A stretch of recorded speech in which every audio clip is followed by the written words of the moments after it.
sehingga kita dapat berkumpul pada hari ini pada acara presentasi diseminasi budaya positif CGP angkatan 10.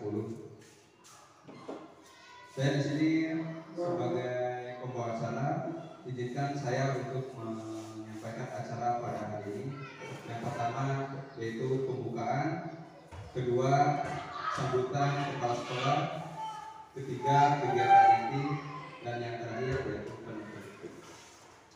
Untuk memulai acara pada hari ini, marilah kita buka dengan bacaan basmalah bersama-sama. Untuk acara yang kedua yaitu sambutan dari kepala sekolah atau yang mewakili, kepadanya saya persilakan.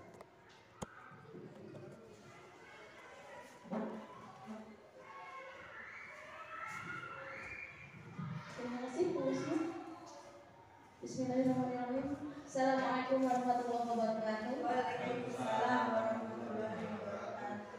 Yang terhormat Bapak Kepala SD Negeri Kebandungan 2, yang terhormat Dewan Guru beserta staf karyawan SD Negeri Kebandungan 2, kemudian yang saya banggakan Pak Fatullah selaku calon guru penggerak angkatan 10. Nah, Alhamdulillahirabbil alamin, bihi nasta'in ala umuri dunya waddin, wassalatu wassalamu ala asyrofil anbiya'i wal mursalin sayyidina Muhammadin wa ala alihi wa sahbihi ajma'in. Amma ba'du. Alhamdulillah, di cuaca yang cerah kali ini, di dalam kondisi yang sehat walafiat, kita dapat bermuajahah, kita dapat mengikuti acara diseminasi budaya positif yang dalam hal ini tentunya tidak akan terlaksana tanpa keridhaan dari Allah Subhanahu wa Ta'ala. Maka kita aturkan beribu-ribu terima kasih, beribu-ribu syukur kepada Tuhan Yang Maha Esa. Untuk diseminasi budaya positif kali ini, kami dari SD Negeri Kebandungan 2 memberikan izin dan memberikan dukungan yang sepenuhnya kepada Pak Fatullah untuk membagikan.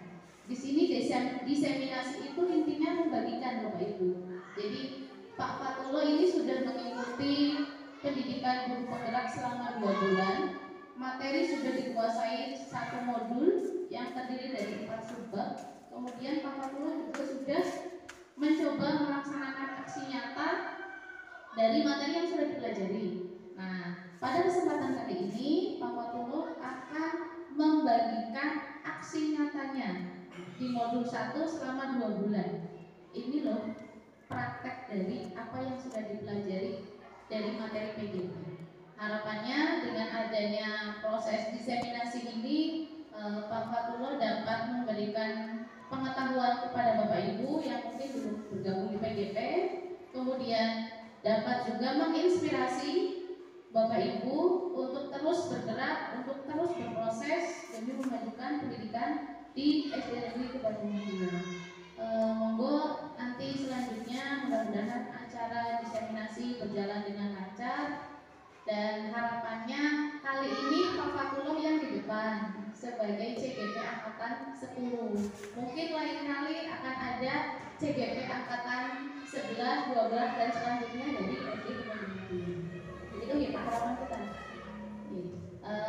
Intinya monggo Bapak Ibu ikuti proses diseminasi ini, insya Allah akan mendatangkan banyak manfaat dari segi ilmu maupun dari segi inspirasi kita. Ingat, bagaimana pendidikan akan maju ketika kita tetap jalan di tempat. Sedangkan era perkembangan zaman itu kan luar biasa cepat, dan yang kita openi itu murid makhluk hidup, bukan benda mati. Otomatis mereka sudah jauh mengikuti perkembangan zaman. Anak-anak sekarang udah pintar ngedit video. Kalau kita sebagai gurunya tidak bermahir kan malah jadi lucu. Jadi kita tidak bisa menyesuaikan. Monggo Bapak, kesempatan ini gunakan semaksimal mungkin. Semoga Pak Fatullah diberikan kelancaran, kesuksesan, dan semoga SD Negeri Kebandungan 2 semakin maju ke depannya. Demikian, kurang lebihnya mohon maaf. Assalamualaikum warahmatullahi wabarakatuh. Waalaikumsalam. terima kasih kepada Kepala Sekolah SD Negeri 2 atau yang mewakili. Selanjutnya acara ketiga yaitu kegiatan inti yang akan diisi oleh Bapak Abdullah SPD. Kepadanya kami persilakan.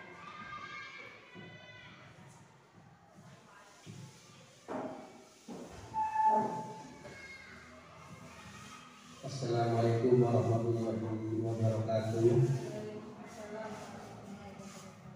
Bismillah, alhamdulillah, la haula wala quwwata illa billah. Rabbi shrah li sadri wa yassir li amri wahlul 'uqdatam min lisani yafqahu qawli amma ba'du. Yang saya hormati, yang saya banggakan Bapak Kepala Sekolah atau yang mewakili Bapak Ibu guru hebat SD Bandungan 2. Yang saya hormati pula Ibu Fasil, Ibu Mulyana MPD selaku Fasil CKP Angkatan 10. Kemudian Ibu pengajar praktik Ibu Fatiana Nursadah SPD yang saya banggakan. Terima kasih ilmunya yang telah diajar kepada saya sehingga saya bisa berdiri di sini untuk sebagai acara aksi nyata diseminasi budaya positif CKP Angkatan 10 SD Bandungan 2 Kecamatan Bantar Panggung Kabupaten Brebes. Sebelumnya marilah Bapak Ibu ucapkan terima kasih kepada Allah dan mengucapkan syukur alhamdulillah kita di sini diberi kesehatan, nikmat sehat, nikmat sempat sehingga kita bisa hadir dalam acara ini, dan semoga acara ini bisa sampai selesai dan bisa memberikan ilmu, menularkan ilmu saya selaku CGP Angkatan 10 di modul 1, dan nantinya mudah-mudahan apa yang disampaikan hari ini bisa diimplementasikan Bapak Ibu bersama-sama untuk memajukan SD Bandungan 2. Kalau bukan kita siapa lagi Bapak Ibu? Kalau bukan sekarang kapan lagi? Maka marilah kita dari detik ini mulai untuk membenahi sekolah kita. Salawat dan salam semoga Allah curahkan kepada Habibana Rasulullah Muhammad SAW. Semoga kita termasuk dalam umatnya, diakui oleh beliau sebagai umatnya yang istiqomah dan menjalankan syariat-syariat yang diajarkan oleh beliau, dan kita mudah-mudahan mendapatkan syafaatul uzma nanti kelak di akhir di hari kiamat. Amin amin ya rabbal alamin. Bapak Ibu yang saya hormati, masuk pada materi hari ini seperti yang telah di depan tertulis diseminasi budaya positif CGP Angkatan 10 SD Bandungan 2. Bapak Ibu yang saya hormati, untuk membentuk budaya positif tentu saya tidak bisa sendirian, harus ditunjang oleh Bapak Ibu, kemudian kepala sekolah, kemudian komite, yang akhirnya budaya positif itu bisa berjalan dengan baik di sekolah kita semua. Kita masuk di sini di halaman kedua. Pertanyaan pemantik ini pertanyaan untuk diri kita. Kita meraba pada diri kita. Tentu ibu-ibu, bapak-bapak pernah melakukan sebuah kegiatan di sekolah, yaitu ini setuju atau tidak Bapak Ibu? Pemberian hukuman dapat mendisiplinkan siswa. Coba kita perhatikan dalam diri kita, apakah hukuman itu dapat mendisiplinkan siswa atau tidak? Kemudian pemberian hadiah, reward, bisa memotivasi siswa. Apakah setuju atau tidak? Kemudian 3, guru bisa mengontrol peserta didik. Setuju atau tidak? Coba kita raba dalam diri kita. Apakah ini bisa atau tidak? Setuju atau tidak? Kemudian seorang guru harus mampu memberikan solusi bagi siswa. Ini pertanyaan normatif bagi kita semua. selama ini kita kadang berhubungan yang di bawah ibu, betul nggak? Kadang siswa kita ada yang tidak sesuai dengan aturan, kita hukum. Kemudian kita beri hadiah, apakah itu kita setuju atau tidak seperti itu? Guru bisa mengontrol peserta didik dan guru harus mampu memberikan solusi bagi siswa. Oke, kita masuk ke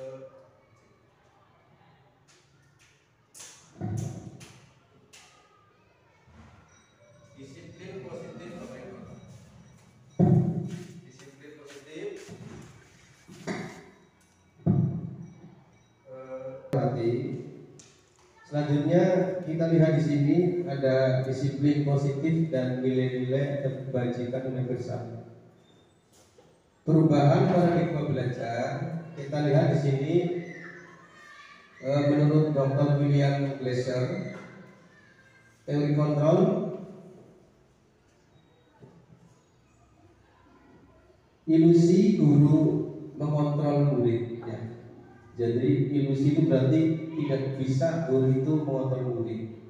Murid itu punya karakter, punya watak sendiri. Kita hanya mampu mengarahkan siswa. Ilusi bahwa semua penguatan positif efektif dan bermanfaat. Kemudian ilusi bahwa kritik dan membuat orang merasa bersalah dapat menguatkan karakter.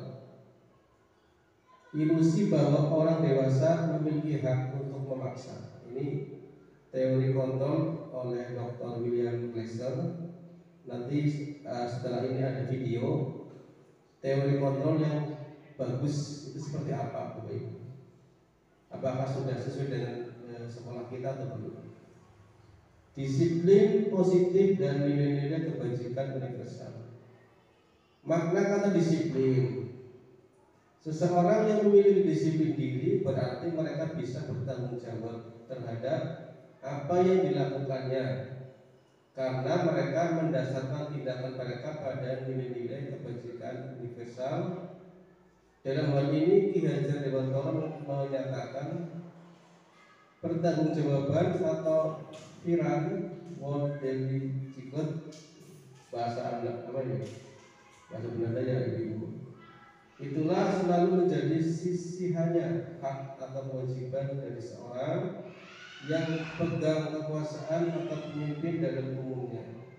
Adapun artinya tidak lain ialah orang tidak harus mempertanggungjawabkan dirinya serta tertibnya laku diri dari segala hak dan kewajibannya. Ini dinukil dari Ki Hajar Dewantara, Konsepsi Keteladanan Sikap Merdeka, Cetakan kelima tahun 2013. Disiplin positif dan nilai-nilai kebajikan universal. Makna nilai-nilai kebajikan. Nilai-nilai kebajikan adalah sifat-sifat positif manusia yang merupakan tujuan mulia yang ingin dicapai setiap manusia. Jadi nilai-nilai kebajikan itu bernilai positif, yang merupakan tujuan mulia yang ingin dicapai setiap individu. Seperti yang telah dikemukakan oleh Dr. William Glasser pada teori kontrol tahun 1984 menyatakan bahwa setiap perbuatan memiliki suatu tujuan. Diana Gosson tahun 1998 mengungkapkan bahwa dengan mengaitkan nilai-nilai kebajikan yang diyakini seseorang, maka motivasi intrinsiknya akan terbangun sehingga menggerakkan motivasi dari dalam untuk mencapai tujuan mulia yang diinginkan. Lanjut.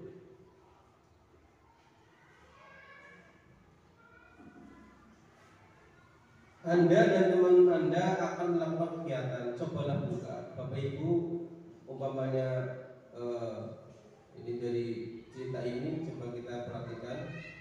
Anda dan teman Anda akan melakukan kegiatan, cobalah buka. Anda adalah A, tugas Anda adalah mengepalkan salah satu tangan Anda.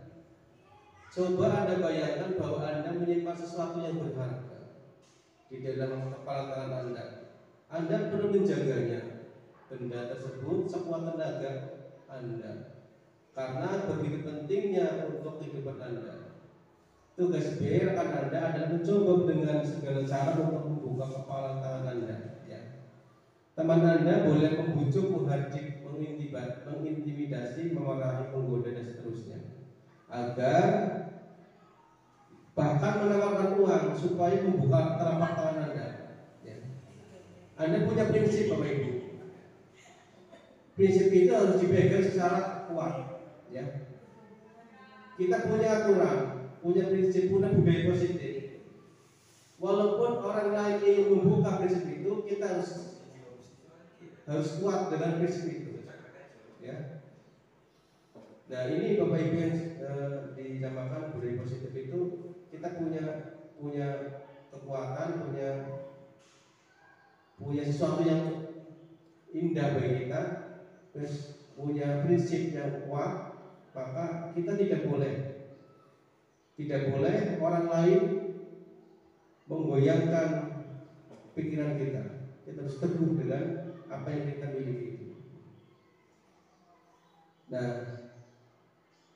cobalah lakukan kegiatan, cobalah buka di atas tangan secara bergantian.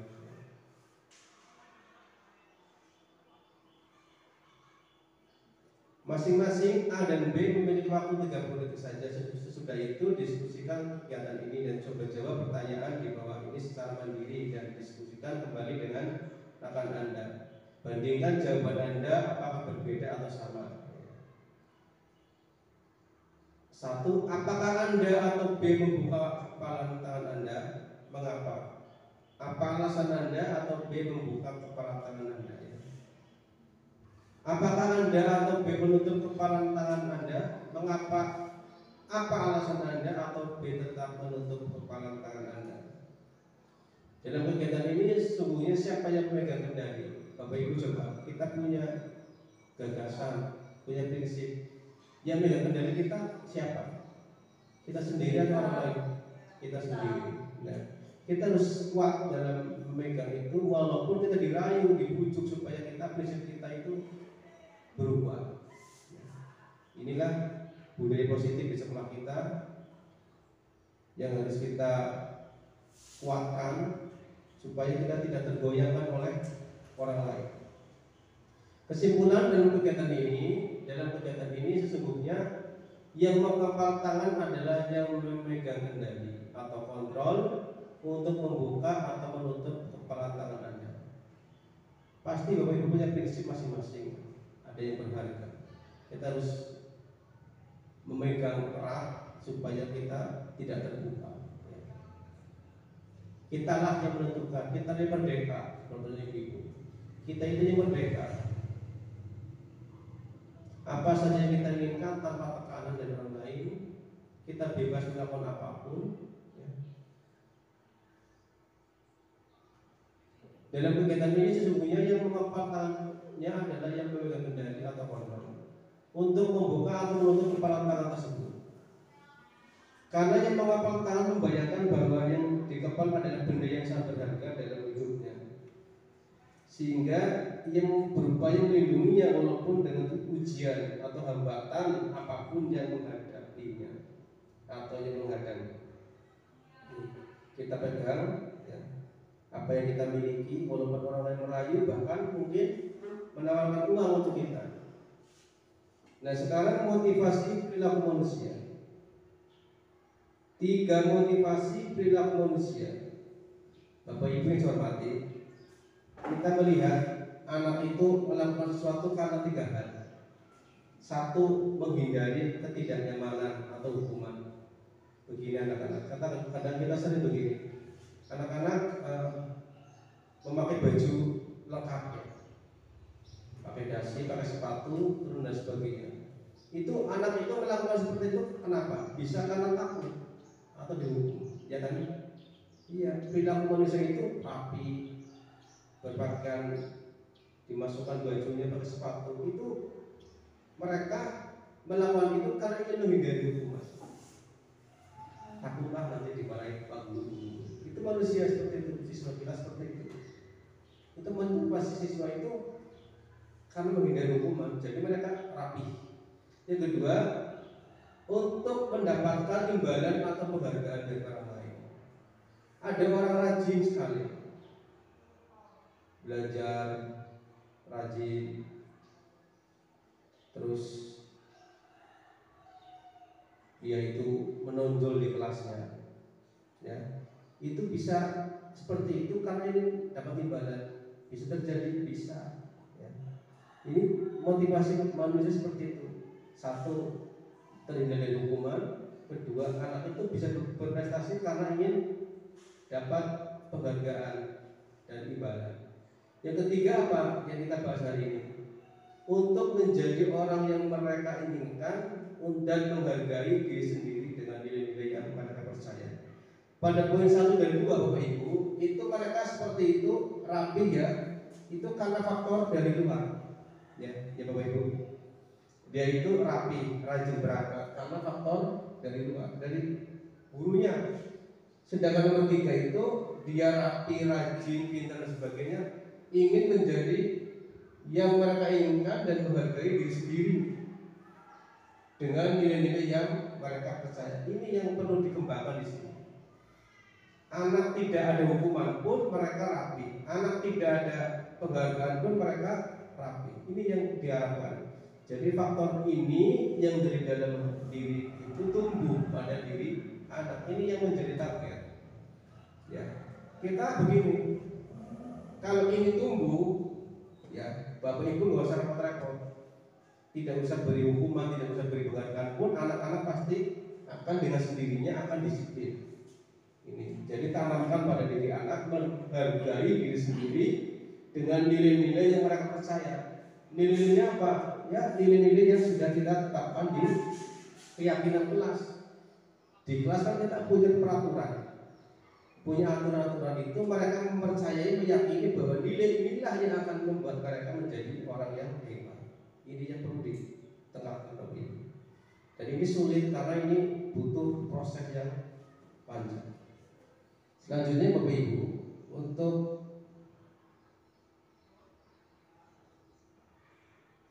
selanjutnya pertanyaan reflektif.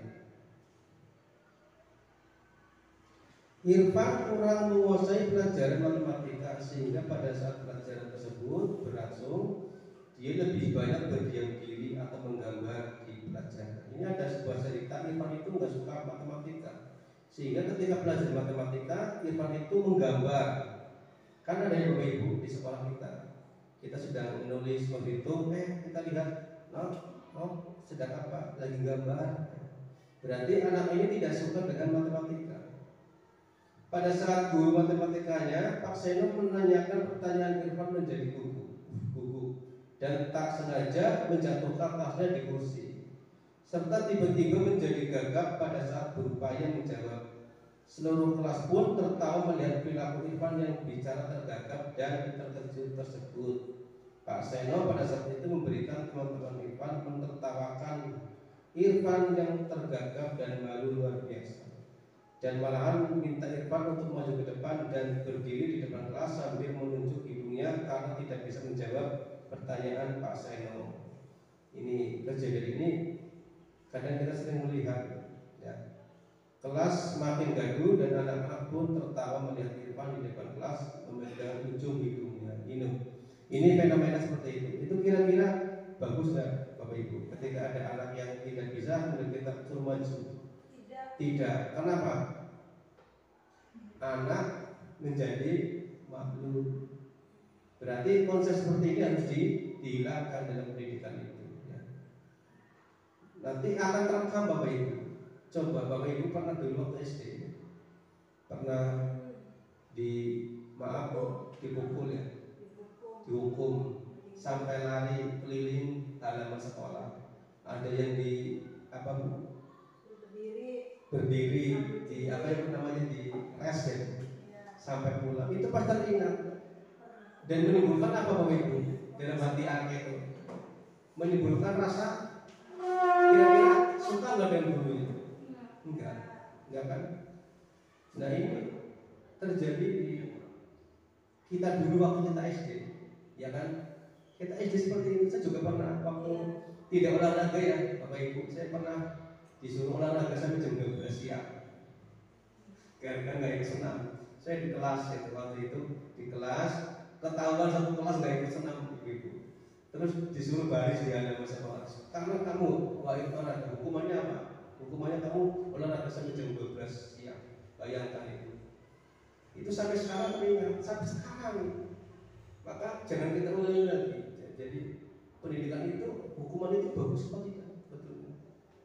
Ya maka PR bagi kita itu adalah bagaimana menumbuhkan anak didik itu butuh dengan budaya positif itu, dengan disiplin itu.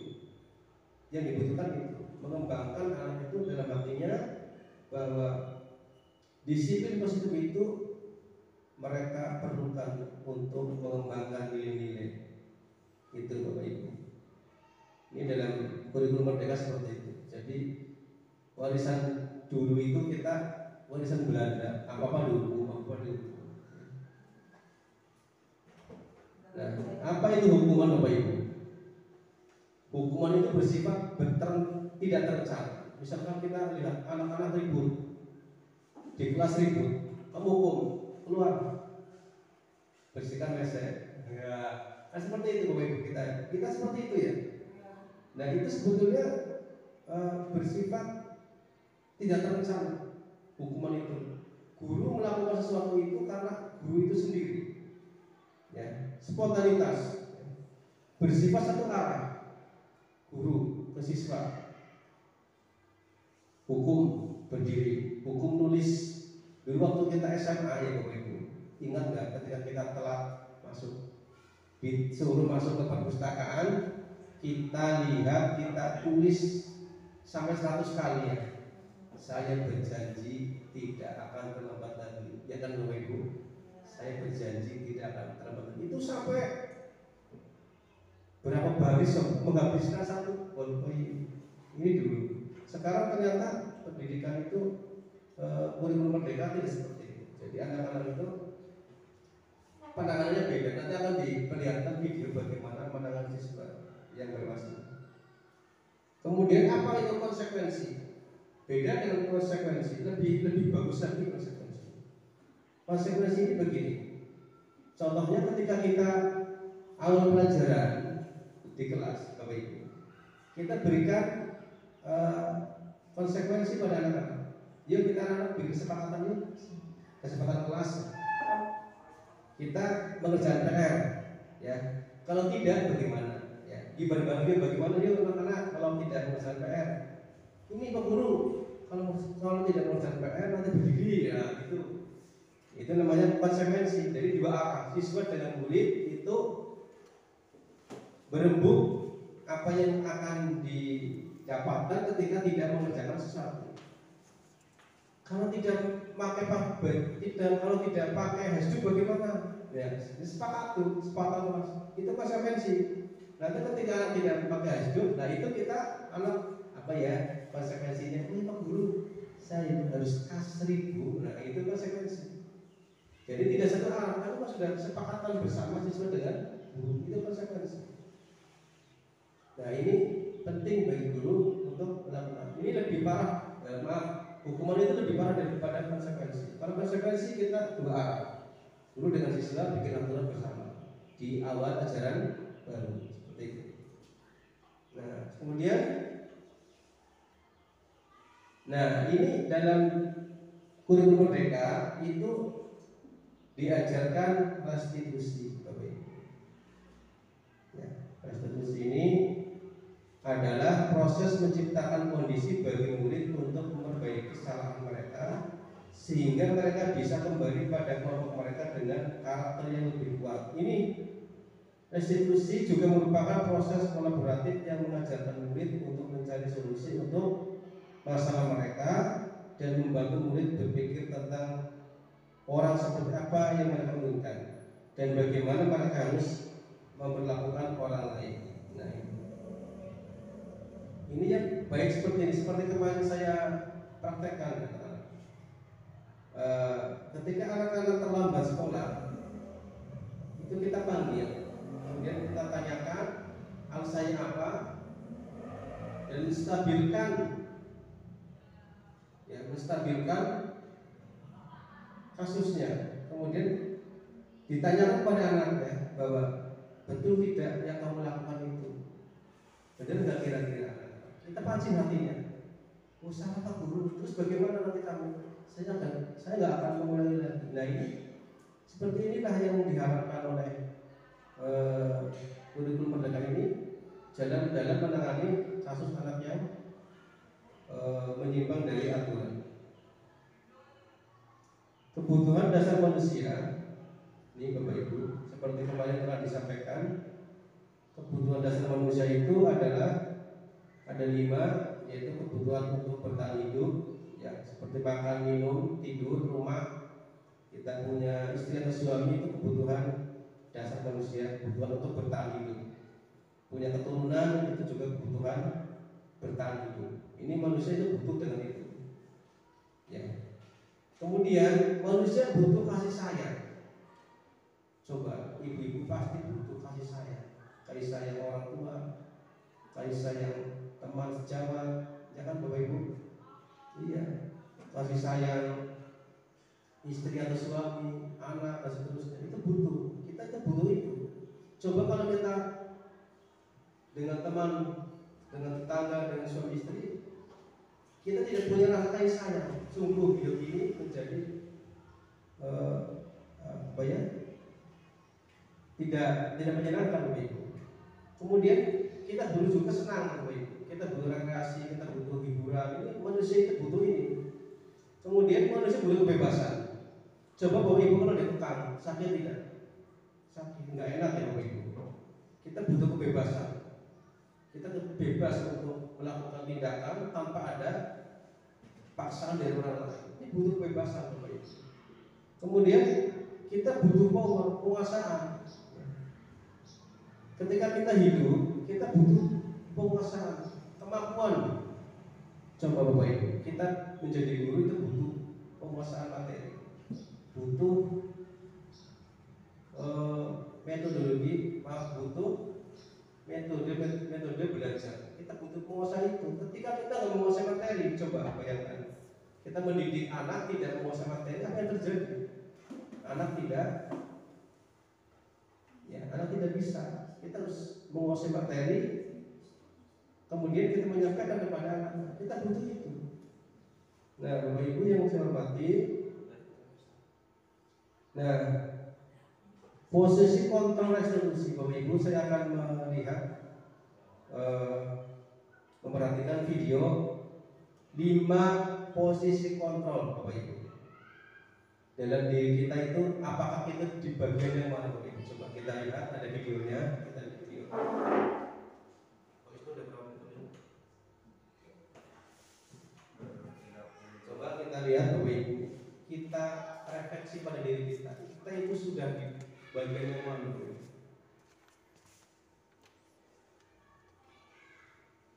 Perhatikan ini 5 posisi kontrol.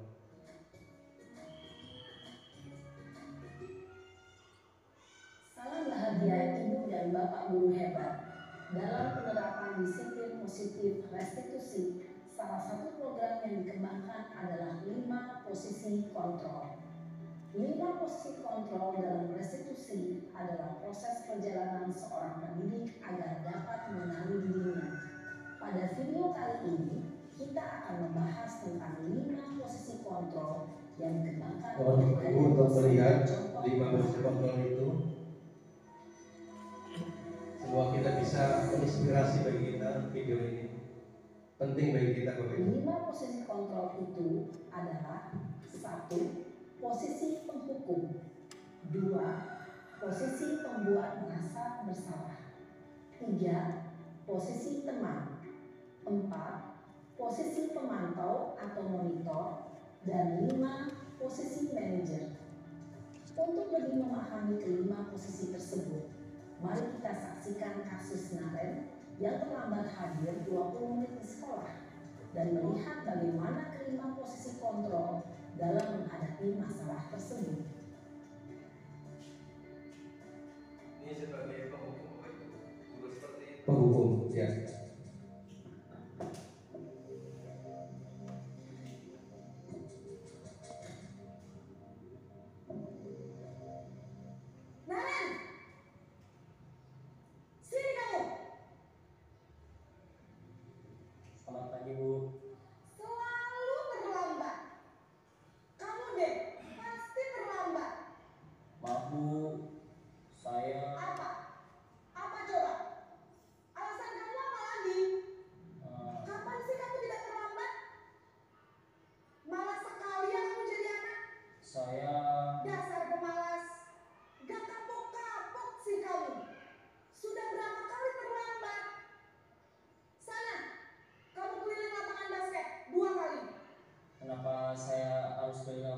basket, Bu. Kenapa? Kamu lawan Ibu. Berani-beraninya jawab. Sudah terlambat, masih berani jawab pula. Sekarang, keliling lapangan basket 5 kali sekalian. Biar kapok. Cepat. Pergi sana ke lapangan basket. Serem banget ini gurunya. Posisi menghukum biasanya berbicara dengan nada tinggi, menghardik, menunjuk-nunjuk, menyakiti, dan menyindir. Hukuman bisa berupa fisik maupun psikis. Ibu dan bapak guru hebat. Dampak yang terjadi pada murid ketika guru berada pada posisi penghukum adalah murid cenderung akan memberontak, bahkan menyimpan dendam.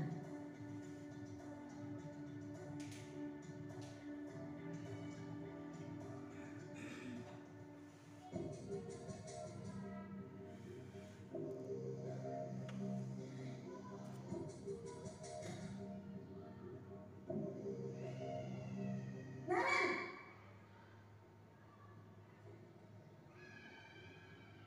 Selamat pagi, Bu. Naren, kamu kenapa terlambat lagi, Nak? Ya Tuhan, Naren, kamu senang ya bikin ibu susah ya? Kalau kamu terlambat lagi, nanti ibu yang ditegur bapak kepala sekolah, Nak. Disangka ibu tidak bisa membina kamu. Duh, gimana ini? Maaf, Bu. Duh, Gusti Naren, kamu suka ya kalau ibu tegur bapak kepala sekolah? Terus, sekarang ibu harus tulis apa yang di buku absen? Ini kamu sudah sering terlambat loh. Ibu harus apa coba? Maaf, Bu. Maaf sekali. Ya sudah, lain kali jangan bikin ibu susah lagi ya, Nak ya. Ibu tidak akan kuat lagi kalau kamu begini terus. Bisa jantungan kalau ibu ditegur bapak kepala sekolah. Sana cepat ke kelas. Maaf ya, Bu. Maaf sekali. Posisi pembuat rasa bersalah berbicara dengan nada tenang, cenderung lembut. Namun kata-kata yang diutarakan membuat murid merasa menjadi orang yang gagal, memandang buruk dirinya sendiri, merasa tidak berharga, dan tidak sanggup membahagiakan orang lain. Ketika guru mengambil posisi pembuat rasa bersalah, murid akan menganggap dirinya yang bersalah dan ia akan menyimpan emosi negatif tersebut di dalam dirinya.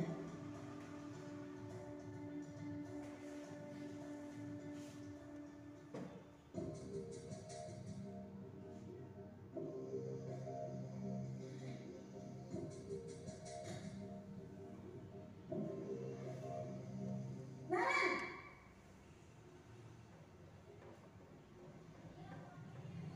Selamat pagi, Bu. Wah, sudah jam berapa ini, Nak? Terlambat lagi ya, sayang. Iya, Bu. Habis ibu saya lupa bangunkan saya, Bu. Kamu malah menyalahkan ibu kamu. Kamu bukannya anak yang larinya paling kencang. Kok terlambat sih? Iya, Bu. Saya memang terlambat bangun tadi. Jadi, biarpun saya lari kencang, tetap gak terkejar, Bu. Ya sudah sana. Nanti lain kali larinya lebih kencang lagi ya. Biar gak terlambat lagi. Bikin senang ibu. Demi ibu. Bisa kan? Bisa lah, Bu. Ya sudah sana masuk kelas. Ibu beresin urusan absen kamu. Kamu ini ada-ada saja. Dalam posisi teman, guru berbicara dengan nada suara ramah, akrab, cenderung bersenda gurau untuk menjaga suasana tetap santai. Murid akan merasa senang, aman, dan akrab dengan guru. Identitas yang tercipta adalah identitas sukses atau berhasil. Namun, perlu diingat, karena ini masih dorongan eksternal, maka ada faktor ketergantungan dari murid kepada orang tertentu. Di sini guru absennya, sehingga di lain waktu murid bisa berperilaku baik, namun hanya kepada orang-orang tertentu saja.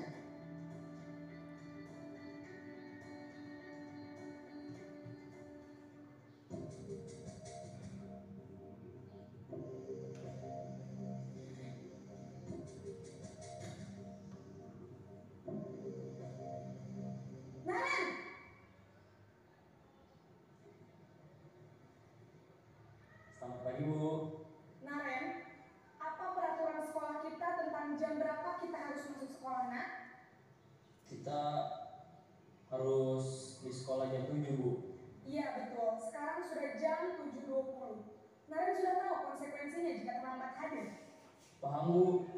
Saya harus tinggal kelas pas jam istirahat selama 20 menit. Iya benar, konsekuensinya demikian.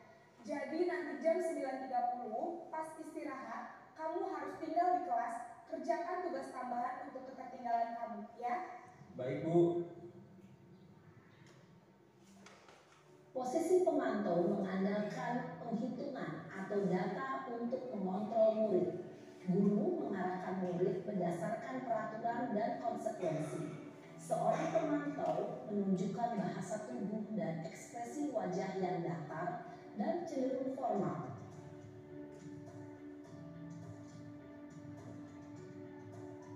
Ini yang bagus ini sebagai posisi manajer.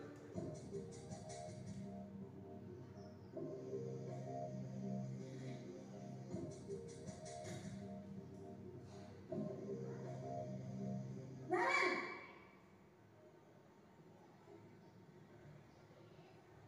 Selamat pagi, Bu.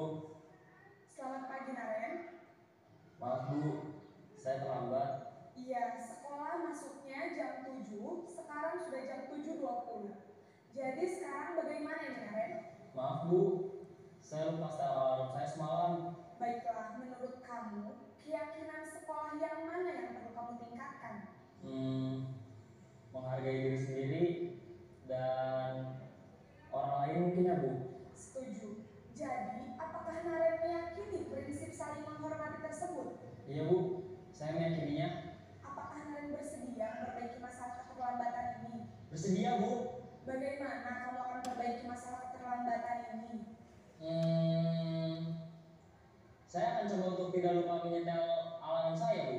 Baik, kalau Naren lupa menyetel alarm di rumah, ada orang yang kira-kira bisa bantu mengingatkan tidak?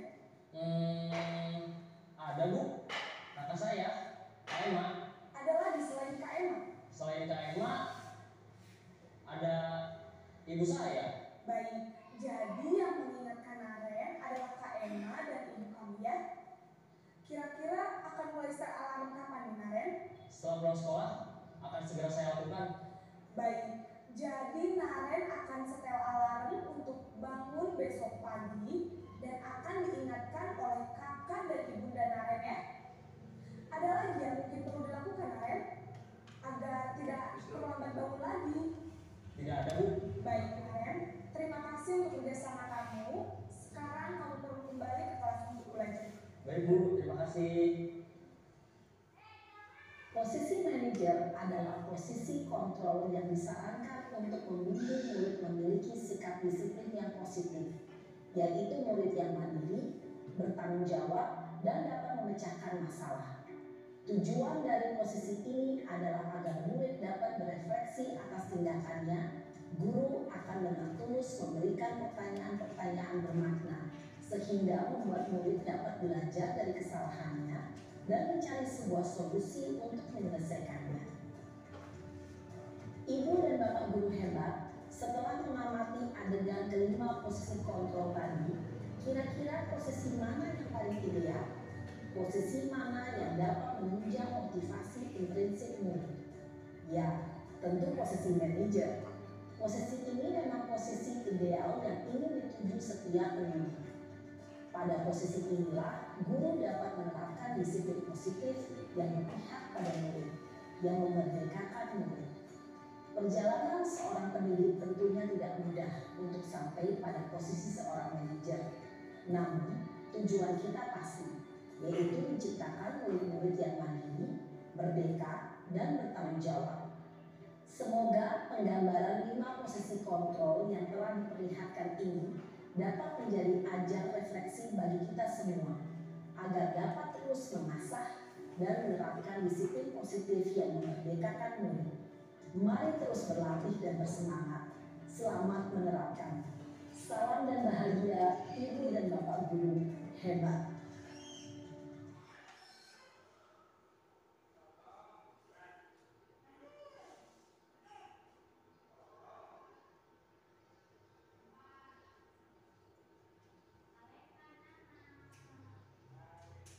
Ya Bapak Ibu tadi sudah melihat 5 posisi kontrol ya.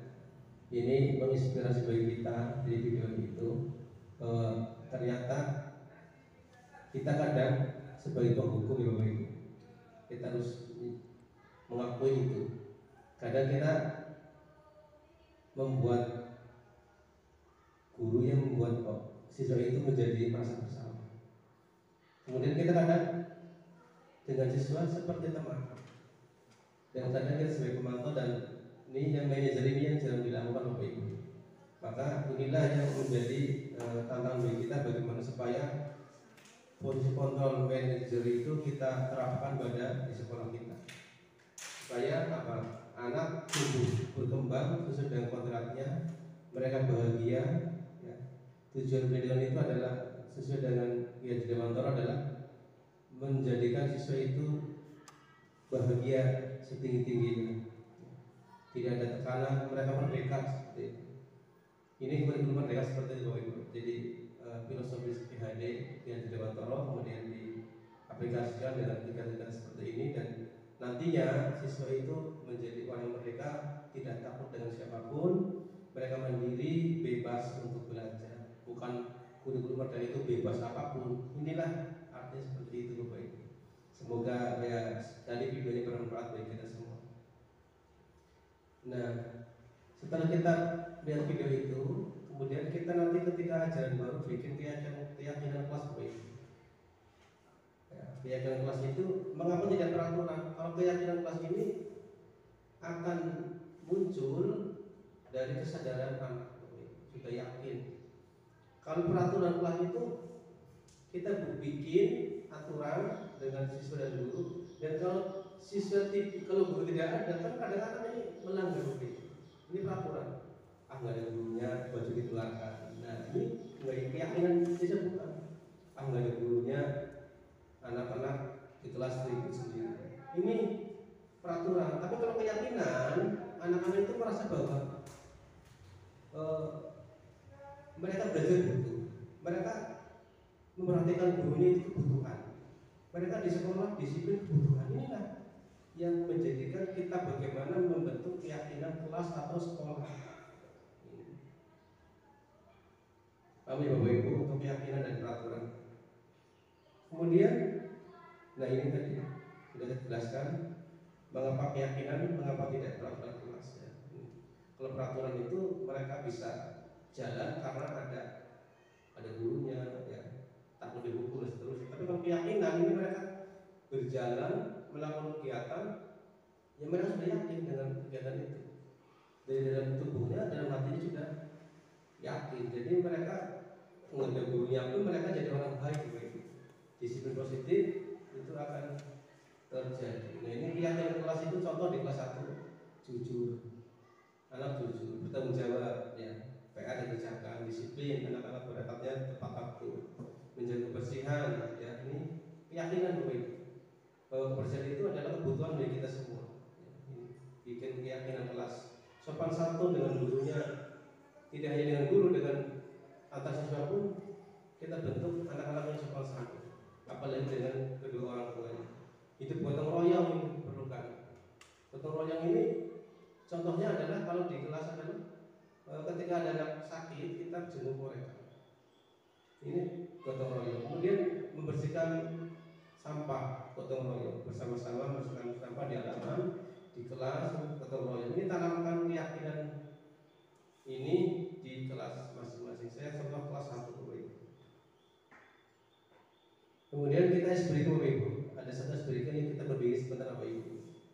Kita berdiri sebentar waktunya, kita breaking supaya kita tidak suntuk dan lelah ya. Saya akan begini. Breakingnya adalah lawan kata Bapak Ibu. Lawan kata itu berarti lawannya. Contoh siang lawannya malam, kiri lawannya kanan, atas lawannya bawah. Oke. Saya contohkan, kalau saya pegang tangan kanan ke atas, berarti tangan kanan ke kiri. Ya Bapak Ibu, kita lawannya. Coba. Kalau laki-laki perempuan lawannya apa pasangan Bapak Ibu? Ya ini. Kalau laki-laki perempuan itu adalah pasangan ya. Coba kita SBB dulu, kita coba. Ketika saya lihat misalkan contohnya, saya tunjuk tangan kanan ke kanan, lawannya apa? Tangan kiri ke kiri. Paham ya Bapak Ibu? Oke. Saya pegang telinga kanan, Bapak Ibu. Iya. Saya pegang pundak kanan, Bapak Ibu. Iya. Ini latihan konsentrasi karena udah siang ya. Kayak saya tunjuk ke bawah. Iya, Ibu tunjuk ke atas. Terima kasih sebagainya. Tunjuk kembali Bapak Ibu. Ya, ini latih konsentrasi karena sudah siang. 25 menit lagi. Oke. Ini waktunya 25 menit lagi. Bapak Ibu, itulah tadi ice breakingnya. Bapak Ibu bisa hormati, pada posisi manajerial itu tadi Bapak Ibu lihat ya, posisi yang terakhir itu sebagai itu adalah penanganan segitiga restitusi Bapak Ibu. Segitiga restitusi itu adalah satu proses dialog yang dijalankan oleh guru atau orang tua agar dapat menghasilkan murid yang mandiri dan bertanggung jawab. Seperti tadi, posisi kontrol sebagai manajer, ibu-ibu, bapak-bapak melakukan segitiga restitusi dalam menangani siswa. Ini saya kira murid akan senang betah di sini ya. Ini kadang ada murid yang betah Bapak Ibu. Itu karena apa? Ini seperti itu gurunya. Wah, menakutkan dan seterusnya. Ini ditanamkan segitiga restitusi.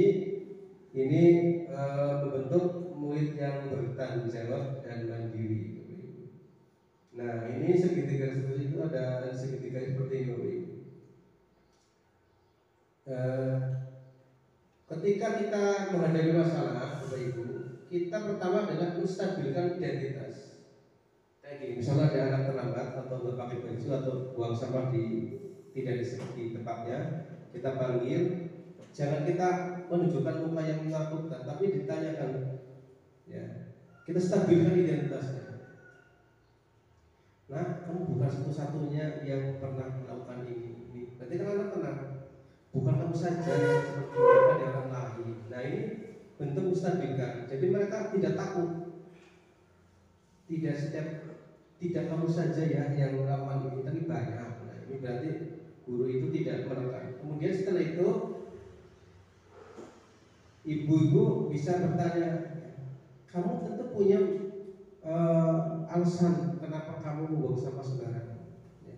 Nanti anaknya bisa menjelaskan alasannya apa. Mungkin tidak ada tempat sampah atau bagaimana atau terburu-buru. Setelah itu baru ditanyakan, nah ini bagus tidak ketika kamu itu membuang sampah sembarangan? Tidak bagus, tidak bagus. Seharusnya bagaimana ya?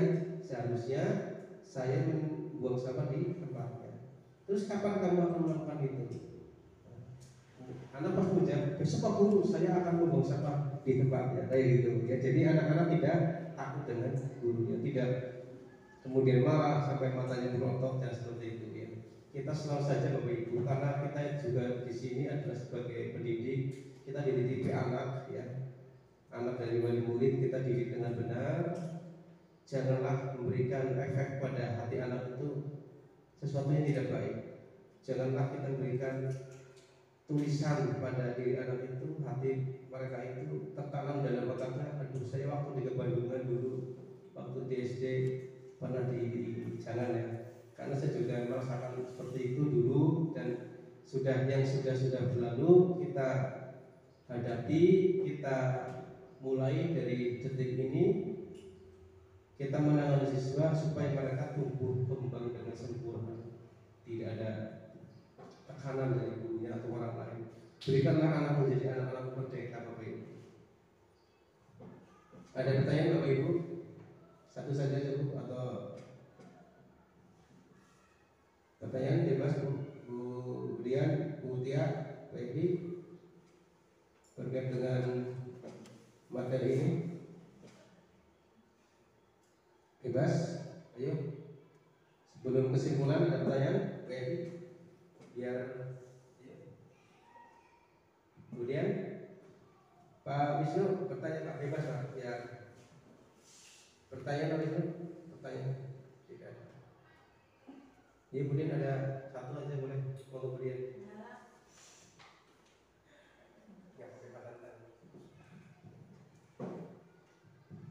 Ya intinya seperti itu Bapak Ibu. Jadi kita mulai dari ini kita perbaiki budaya positif kita supaya lebih baik lagi, berikan anak itu kebebasan, tumbuh kembang dengan maksimal, dan kita menuntun Bapak Ibu, menuntun siswa menjadi lebih baik lagi. Kita itu tugasnya menuntun, kemudian mengarahkan anak, ya. Kemudian kita juga menebalkan yang baik dan menyamarkan yang negatif, ya. Anak itu punya kodrat masing-masing, ya. Anak itu lahir dengan keunikan yang bermacam-macam, berbeda-beda. Kita tidak bisa memaksa mereka harus bisa ini dan sebagainya. Kita hanya bisa mengarahkan sesuai dengan bakat minat anak itu sendiri. Kita tidak bisa mengatakan yang matematika 100 pandai, tidak bisa. Kita tidak bisa mengatakan yang bahasa Inggrisnya Chartistus, ya, bisa lancar, kita mengatakan dia pandai, nggak bisa seperti itu. Karena orang itu punya keunikan. Ada anak yang nggak bisa baca, tapi kok dia bisa menyanyi dengan baik, bisa menari, ya. Di kelas kita banyak tuh Pak Ibu. Contoh di kelas 6 saja Pak Wisnu, itu sifat itu kan kita lihat biasa saja Pak. Itu ketika saya lihat di Edi Maya Budian, itu sifat itu punya kelebihan apa? Menari. Itulah kelebihan anak, keunikan anak. Harus kita poles supaya mereka tumbuh kembang dengan sempurna. Seperti itu. Ada anak yang bisa berhitung, berhitungnya bisa banget, tapi mereka nggak bisa, misalkan membacanya pelan. Berhitung bisa, tetapi baca nggak bisa. Bikin kalimat saja nggak bisa. Nah mereka yang seperti ini yang bisa berhitung itu, maka kita tuntun menjadi anak-anak yang lebih hebat lagi. Potensi yang ada dalam diri anak itu supaya dimunculkan kembali, itu aja. Kesimpulannya pada kesempatan kali ini adalah penanganan kasus yang dilakukan guru dengan menggunakan pendekatan segitiga instruksi, diharapkan guru dapat memposisikan dirinya sebagai manajer dengan mengajukan pertanyaan-pertanyaan bermakna yang membuat murid menjadi lebih mandiri, percaya diri, dan bertanggung jawab. Seperti itu Bapak Ibu. Sekali lagi saya ucapkan terima kasih yang sebesar-besarnya atas kehadiran Bapak Ibu, dan semoga apa yang saya sampaikan itu bisa diserap dan mudah-mudahan bisa diamalkan bersama-sama untuk memajukan SD Kebandungan 2, SD yang lebih baik lagi, unggul dan berprestasi, berakhlak mulia, yang dicita-citakan orang tua dan bermanfaat bagi bangsa, negara, dan agama. Itu saja yang disampaikan. Billahi taufiq hidayah. Assalamualaikum warahmatullahi wabarakatuh. Sebelumnya kita tutup ya Bapak Ibu dengan mengucapkan hamdalah. Kita tutup dengan mengucapkan hamdalah bersama-sama. Alhamdulillahirabbil alamin. Billahi